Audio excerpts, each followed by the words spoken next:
Je souhaite que les femmes deviennent des êtres humains qui soient absolument autonomes et responsables d'eux-mêmes comme les hommes. Comme le Capital de Marx sert de référence idéologique aux communistes, les féministes du monde entier, aujourd'hui, se réfèrent au IIe siècle. Simone de Beauvoir rééditée, Angela Davis et Bell Hooks traduites et retraduites en français, Mona Chollet, Chloé Delhomme, romans, essais, dystopies, utopies féministes, les programmes débordent jusqu'en 2025 de titres et de nouvelles collections qui placent les questions de genre au cœur de leurs propos. 75 ans après le deuxième sexe, les féministes n'ont, semble-t-il, pas dit leur dernier mot. C'est le sujet d'ouverture de cet épisode. Je m'appelle Lorraine Malka, je suis journaliste indépendante et vous écoutez Les Voix du Livre, un podcast conçu en partenariat avec les éditions Duno. Chaque mois, je vous embarque chez Livre Hebdo pour entendre le bruit que ça fait quand les pages du magazine du livre se mettent à parler. Au sommaire, en deuxième partie, direction Bordeaux, sous les chapiteaux des Escales du Livre, où je rencontre Marina et Marion à la tête de la librairie du Contretemps, dans la commune de Bègles. À la fin de l'épisode, la clique de Livre Hebdo accueille une invitée surprise pour décrypter les tendances livres de l'été et de la rentrée. Avant cela, je vous raconte mon enquête au milieu d'une déferlante qui n'a plus peur de porter plusieurs noms et de se conjuguer au pluriel. Les voix du livre. En ouverture. Cette vague, on l'appelle queer, intersectionnelle, LGBTQI+, post-MeToo. Résumons, c'est la vague éditoriale féministe. À quand remonte-t-elle ? Quelles sont ses spécificités ? Est-elle amenée à durer ou commence-t-elle déjà à s'essouffler ? Pour Camille Froide-Vaumétry, philosophe qui observe dans chacun de ses livres la séquence féministe en cours, notamment à travers les livres qui s'y publient, cette précipitation éditoriale en France trouve peut-être sa source dans les montagnes académiques des queer studies aux États-Unis, avec un livre crucial, Gender Trouble, de Judith Butler, paru en 1990. En France, il est traduit en 2005 sous le titre « Troubles dans le genre ». S'il fallait une date repère, je mettrais celle-là parce que même si elle est assez précoce, c'est quand même un livre fondamental puisque c'est vraiment le livre qui est à l'origine d'une certaine façon de la création des queer studies et qui va ouvrir ensuite un énorme champ de recherche mais gigantesque. Alors là, pour le coup, aux États-Unis, c'est hallucinant. Et de parution aussi. Donc oui, on peut dater, on peut marquer cette date. Pour de nombreuses personnes du milieu éditorial français, cette vague féministe commence vraiment à devenir phénoménale à partir de 2018. 2018, c'est l'année qui suit celle du mouvement MeToo et c'est aussi la date de parution de Sorcières de Mona Chollet, vendue à plus de 370 000 exemplaires. Pour Pascal Iltis, des éditions La Découverte, Mona Chollet a d'abord été une porte d'entrée pour de nombreux lecteurs et lectrices en quête de références féministes, mais aussi une passerelle vers d'autres lectures dans ce domaine. Mona, elle travaille toujours aussi sur des sujets qui sont à la fois des sujets qui la travaillent.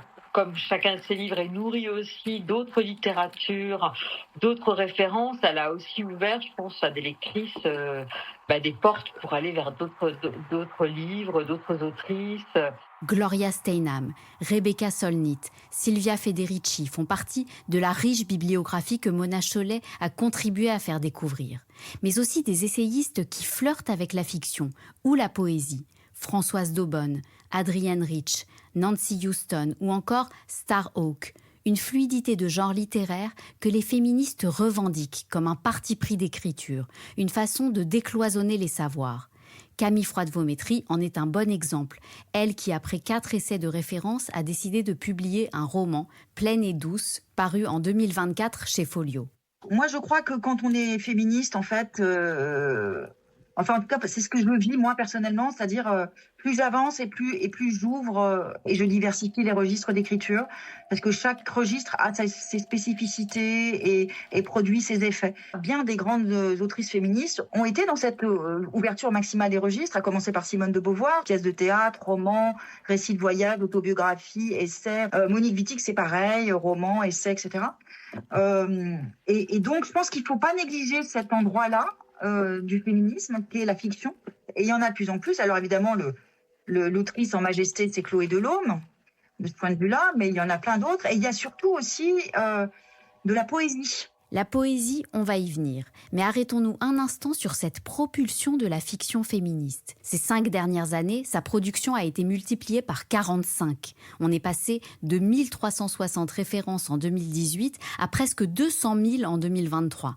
C'est lié à ce passage croissant des essayistes à la fiction, par exemple Léa Chamboncel, autrice d'essais politiques féministes, qui m'a confié avoir eu envie de rendre sa théorie plus accessible et plus concrète. C'est lié aussi à l'intérêt des maisons généralistes pour ce qui au départ était un essor académique puis indépendant. Et c'est aussi lié à un défi que de nombreuses autrices féministes veulent relever, justement en jouant avec cet élargissement du phénomène, se lancer sur les terres inexplorées des littératures de genre, essentiellement masculines jusqu'à présent. En 2023, on voit se multiplier les polars féministes, romans d'horreur, dystopies. J'en cite plusieurs dans le dossier de Livre Hebdo. Juliette Dimé et Colline Charpentier viennent justement de lever les fonds suffisants pour lancer entre autres leur premier roman dans leur maison d'édition Les Daronnes, habituée à publier des essais. Ce roman s'appelle Seul, il est signé Audrey Kless et je laisse à Juliette Dimé le plaisir de le qualifier. Oui, c'est un roman épistolaire post-apocalyptique lesbien. Voilà, la forme était originale, ce qui nous a beaucoup plu et le propos aussi. Autre spécificité de cette période, c'est en effet l'émergence de la poésie. Par exemple, chez de jeunes maisons d'édition comme Blast, qui publie bientôt un recueil de poèmes de 12 Dibondo. Isabelle Cambourakis, fondatrice en 2015 de la collection Sorcière, qui a inspiré de très nombreuses collections féministes plus récentes, donne le la, en publiant désormais au moins 2 recueils de poésie queer par an. En 2024, c'était Noah Truong et Hortense Rénal. Avant cela, Audrey Lorde, Bell Hooks, Dorothy Allison. J'ai interrogé Isabelle Cambourakis sur les raisons pour lesquelles cette scène poétique queer l'intéresse. Moi, j'aime bien cette scène parce qu'elle est vraiment expérimentale dans la forme. Donc, elle permet de continuer à traiter des questionnements ou de politiser des questions, mais via la littérature. La poésie a toujours été, notamment aux États-Unis, c'est pour ça qu'on en avait déjà publié un recueil avant, ça a été beaucoup utilisé par les militants. Le slam aussi, en France, c'est un moyen d'expression des minorités. Et donc moi, ça m'intéresse par ce que ça permet en fait comme d'expression, de rencontre, de démocratisation. Et la poésie permet d'être des formes encore plus expérimentales, on va dire, pas simplement par le biais du livre, mais à l'intérieur de ces rencontres, de cette performance, il y a quelque chose de direct qui se joue entre les personnes qui écoutent et puis les personnes qui lisent. Performance, poésie, littérature de genre, sciences humaines, livres pour jeunes adultes et albums jeunesse pour enfants, même les plus petits de 0 à 4 ans, ce tourbillon éditorial féministe dont on prédit si souvent l'implosion, risque-t-il vraiment le fameux retour de bâton ? Pour Marie Herman, fondatrice des éditions Hors d'atteinte, le vrai risque, c'est la fatigue. Car les maisons féministes indépendantes, souvent nées sous l'impulsion de 2018, période pré-confinement, pré-inflation, mériteraient selon elle plus de soutien pour garder leur énergie. Et évidemment, toutes ces années à naviguer à vue, ça a été assez épuisant. Et je trouve ça scandaleux qu'on ne soit pas plus aidé, plus soutenu, évidemment, parce que je continue à considérer que ce sont les maisons d'édition indépendantes principalement qui font un travail d'intérêt général, que c'est là qu'on expérimente de nouvelles thématiques. Cela dit, moi j'ai encore l'énergie de continuer. Mais voilà, moi je continue à considérer que ce qu'on fait a du sens, surtout dans des périodes comme celle qu'on est en train de traverser, où les idées d'extrême droite prennent de plus en plus de place, disons-le frontalement, et donc on a d'autant plus besoin de récits qui racontent l'altérité, qui regardent le monde depuis un autre endroit et qui décentrent. Donc on a bien l'intention de continuer. Dans les mois qui viennent, Marie Herman à Marseille, tout comme Johan Badour, fondateur de Divergence à Quimperlé, Justine Haré, directrice éditoriale de Talent Haut à Paris, et d'autres, recevront peut-être la visite de Zoé Monti et Flora Boffy, fondatrices des éditions Les Prouesses, qui m'ont confié qu'elles avaient l'intention de faire un tour de France des maisons d'édition féministes indépendantes pour savoir comment elles gardent le cap, en ne sacrifiant rien, ni de leurs valeurs, ni de leurs exigences. En attendant d'en savoir peut-être plus sur cette aventure, vous pouvez retrouver la version écrite de cette enquête qui développe d'autres aspects dans le rayon X du numéro 2 juillet de Livre Hebdo. Les voix du livre. Les voix du livre. En chemin. Nous sommes dimanche 7 avril à Bordeaux et j'entre sous les chapiteaux du festival Les Escales du Livre de Bordeaux.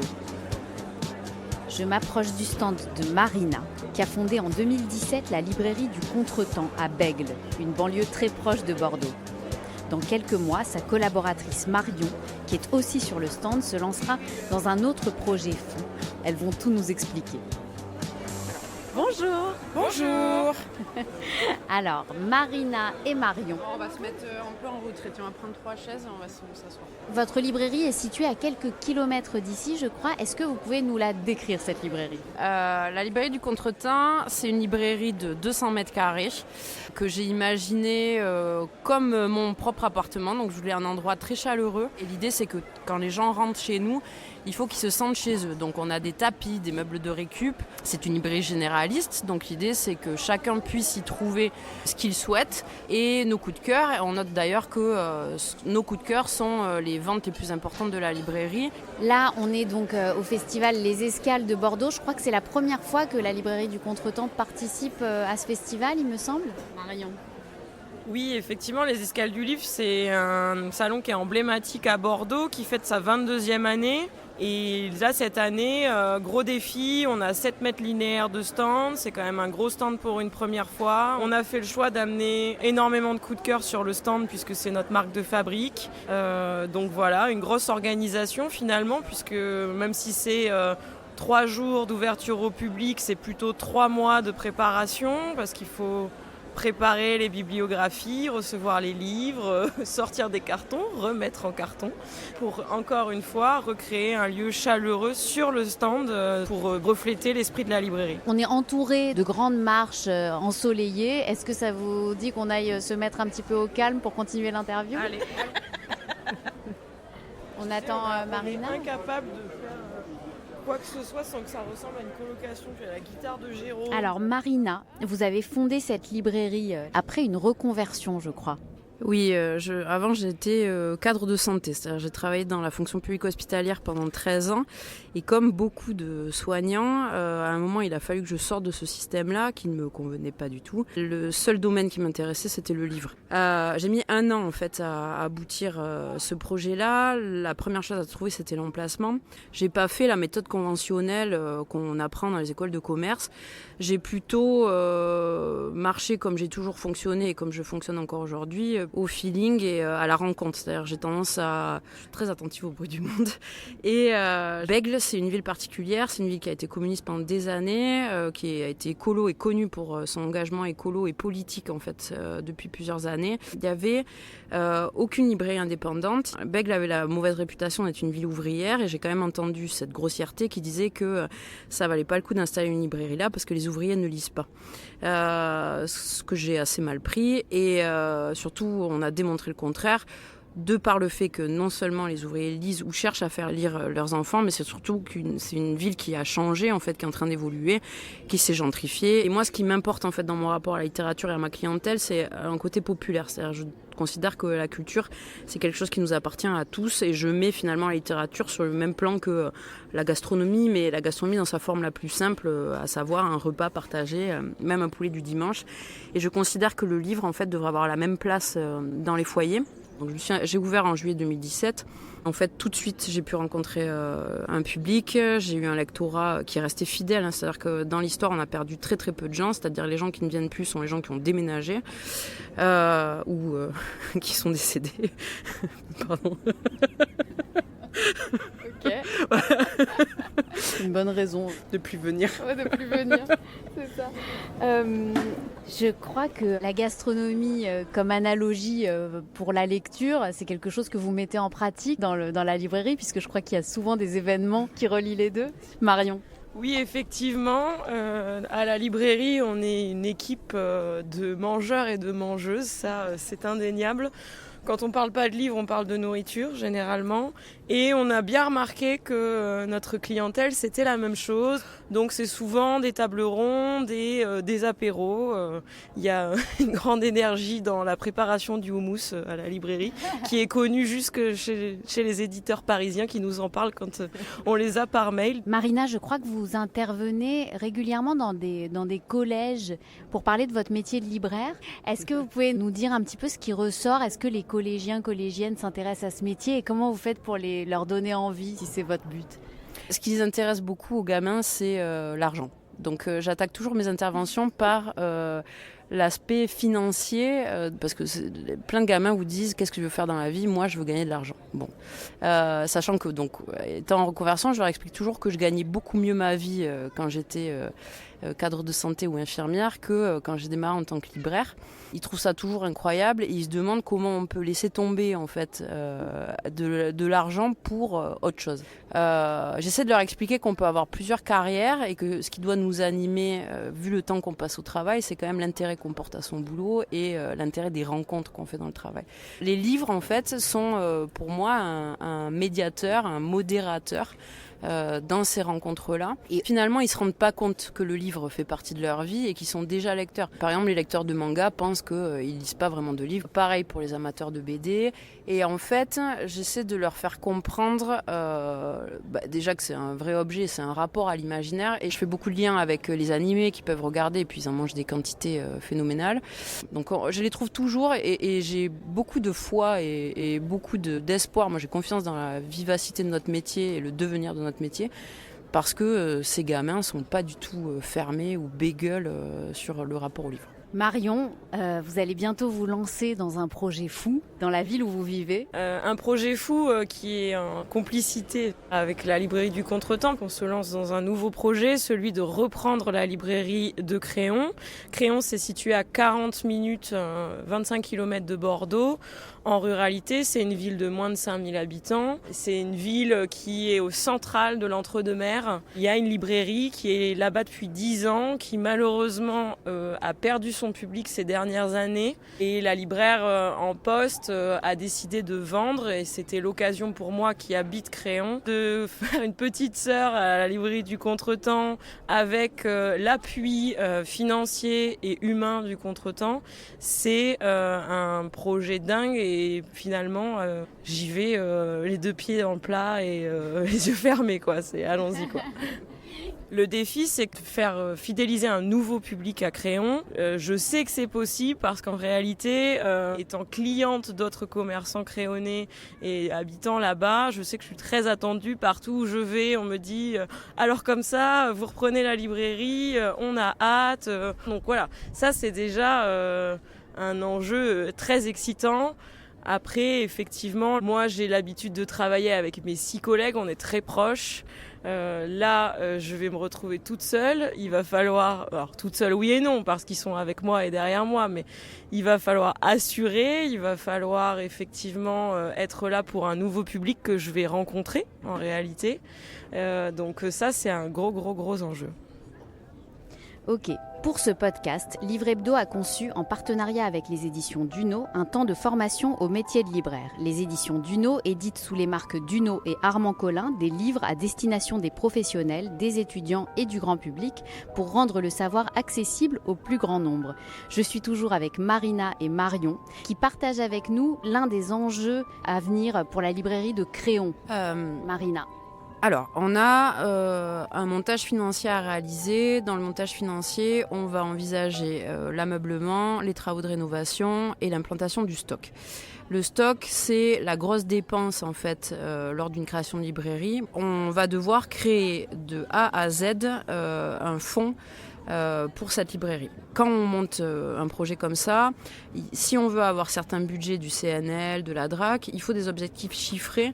Par exemple, le CNL demande 6000 références lors de la première année. On part de la surface réelle de la librairie. Donc pour nous, à Créon, on a 80 mètres carrés. Ces 80 mètres carrés, on les dessine à coups de meubles et de tables. Les meubles vont représenter du mètre linéaire. Sur chaque mètre linéaire, on va mettre 30 à 40 livres sur tranche. Donc, on rayonne en fait le magasin. On va faire 5000 multiplié par 15% et on va avoir en fait la surface qu'il faut qu'on consacre à la littérature pour être cohérente. Et l'autre enjeu que va devoir relever Marion, c'est finalement d'adapter la surface de ces rayons et les stocks, le nombre de références à la population qu'elle va rencontrer. Super, merci beaucoup. Merci aux éditions Duno pour cette pastille. Qu'est-ce qu'on peut souhaiter pour les décennies qui viennent à la librairie du Contretemps ? Encore plein de petites sœurs. Alors, je ne suis pas sûre d'avoir les épaules et j'ai pas tellement envie de divorcer.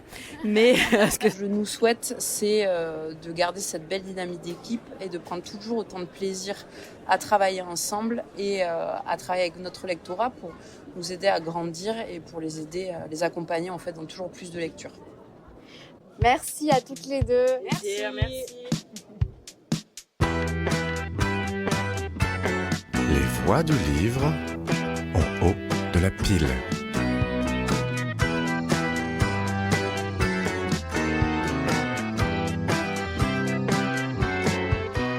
C'est la troisième partie de ce podcast, la rubrique En haut de la pile. Autour de moi, la clique de Livre Hebdo, Léon Catan, Sean Rose et Jacques Bronstein. Bonjour à vous. Bonjour. Et une invitée spéciale, Audrey Tribault. Bonjour Audrey. Grande lectrice, spécialiste de littérature jeunes adultes et créatrice de contenu littéraire sur YouTube, Instagram et TikTok depuis plus de 11 ans, donc influenceuse avant la lettre. Ta page s'appelle Audrey le souffle des mots. Merci d'être avec nous.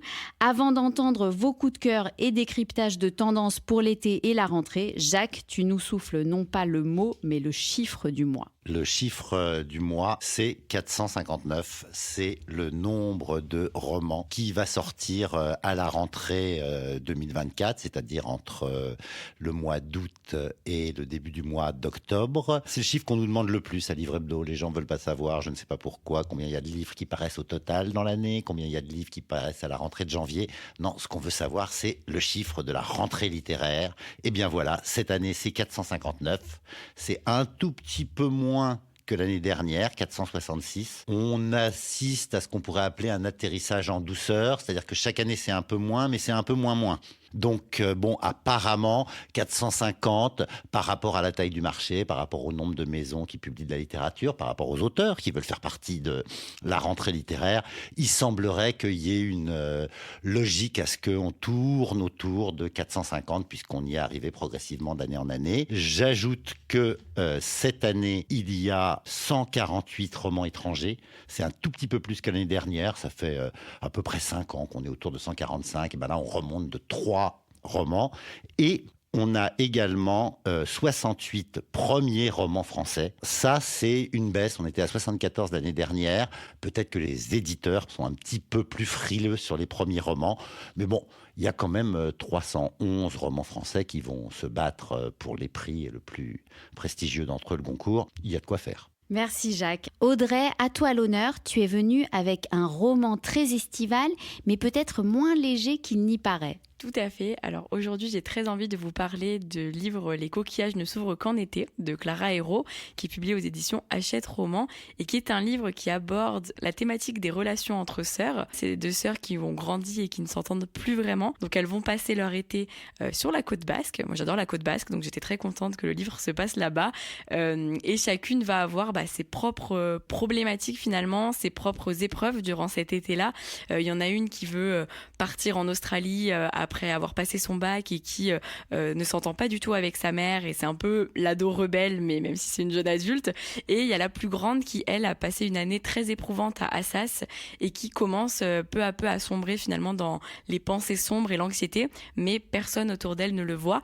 Et ces deux sœurs-là, qui ont été très proches plus jeunes, elles n'arrivent plus vraiment à communiquer.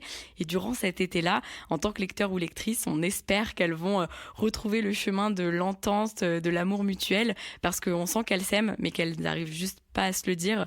Et j'ai trouvé cette histoire hyper belle et surtout très importante parce qu'elle aborde la santé mentale chez les jeunes. On sait que c'est un sujet qui est vraiment d'actualité, qui fait peur aussi parfois, voir les chiffres, voir le fait que les jeunes ne vont pas bien et qu'on n'arrive pas forcément à faire évoluer positivement ces chiffres-là. Je trouve ça très bien que des livres puissent parler aux jeunes, qu'ils puissent se reconnaître dans des livres, dans des personnages. Et ce livre-là, il l'a vraiment fait pour moi en tout cas. J'espère qu'il le fera pour plein d'autres jeunes. Mais j'en suis sûre parce que j'ai déjà vu plein d'avis hyper positif passé sur ce roman et toute ma communauté est fan. Et je crois que Clara Hérault, donc l'autrice de ce livre, a reçu justement un prix qui récompense les livres qui abordent des sujets d'engagement et de résilience. C'est le prix Mauvaise Graine. Tout à fait, oui. Donc, et toi, c'est aussi, il me semble, un peu l'ADN de ta page, des sujets d'engagement qui permettent aux jeunes de se reconnaître dans des sujets contemporains. Oui, je pense que cette littérature-là, elle est pleine de diversité, pleine de thématiques hyper importantes. Donc, c'est très important pour moi qu'on dise aux jeunes, voilà les sujets qui peuvent vous parler, qui peuvent vous toucher ou vous aider à comprendre les autres, parce que tous les sujets ne nous touchent pas personnellement, mais comprendre le reste du monde, ce qui n'est pas nous, en fait, c'est très important aussi. Et j'aime beaucoup les livres comme ça. Et en plus, quand on voit tout ce qui peut se passer dans une cour de collège, de lycée ou autre, je pense que c'est important que cette littérature, elle soit foisonnante. Moi, j'adore cette littérature-là. Et Clara Hérault est aussi, comme toi, créatrice de contenu littéraire sur YouTube et sur les réseaux sociaux, je crois. Elle partage quelques anecdotes, etc., mais plus sur son métier d'autrice en réalité quand même. Mais c'est vrai qu'elle partage pas mal de ses avis lecture. Ça me fait craquer sur des romans parfois. Quand elle parle d'un livre qui est disponible en librairie, j'ai envie d'aller l'acheter. D'ailleurs, j'ai une question. Créatrice de contenu littéraire, c'est ça que tu es ? Tout à fait. Donc je découvre, c'est un métier dont on peut vivre ? Alors moi, ça fait 4 ans que j'en vis. À la base, c'était un loisir. Et là, ça fait 4 ans que c'est mon unique métier, grâce aux collaborations avec des maisons d'édition, grâce à mes activités en médiathèque, salon du livre, collège, lycée, et grâce aux revenus qu'on peut tirer des réseaux sociaux aussi, même si c'est pas le plus important dans mon salaire. Nouvelle vocation, Sean. Oui, je pense que je suis un peu passé la date de péremption. Mais je viens de créer une agence pour les vieux littéraire. Non, pour moi, les futurs influenceurs. D'accord. Le message est passé.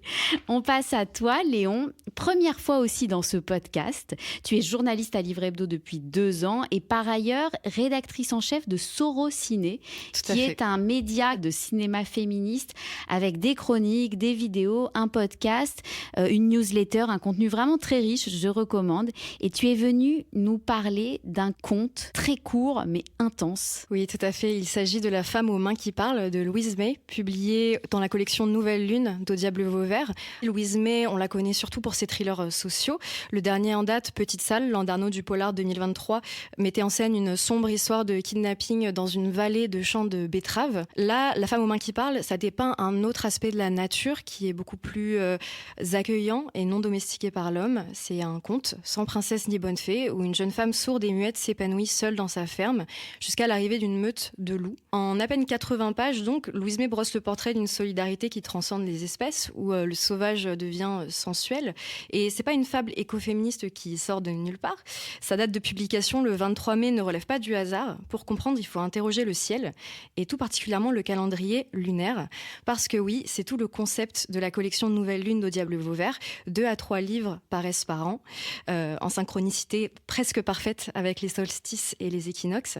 L'idée vient de l'autrice Élise Thiebaud, qui complète la collection d'une newsletter avec des récits, des nouvelles, des chroniques, des pamphlets. En fin d'année paraîtra également J'ai 10 ans de Fatima Wassak, qui est un récit sur les violences policières. Et si on revient du coup sur La femme aux mains qui parlent, ce qui est intéressant, c'est qu'il illustre le retour en force du conte pour adultes. En exemple récent, on peut citer Le pays de rêve de David Diop, où le lauréat du Booker Prize tisse une odyssée migratoire. Et même dans une certaine mesure, le livre inter de cette année, Alien, de Phoebe Hadjimarkos Clark, qu'Isabelle Huppert a défini comme un livre très troublant. Elle nous fait passer constamment de la réalité à un sentiment d'irréalité, un peu comme un conte.